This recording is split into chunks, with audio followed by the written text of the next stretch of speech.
Yan po. Ito na yung ating hinarbis natin na saluyot at alugbate. I-prepare natin para mamaya.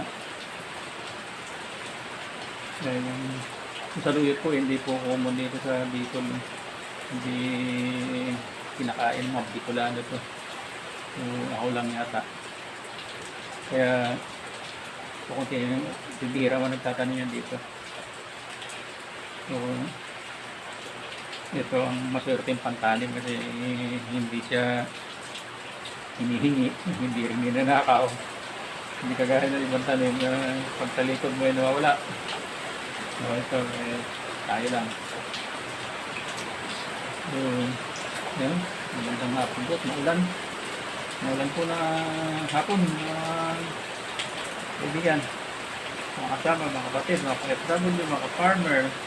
Welcome po sa ating gulayan. Yan, prepare tayo ng gulay. Salamat po sa inyong pagtangkilik panonood sa ating mga video. At malaking tulong po yan. So, sana huwag kayo magsawa. Maraming salamat.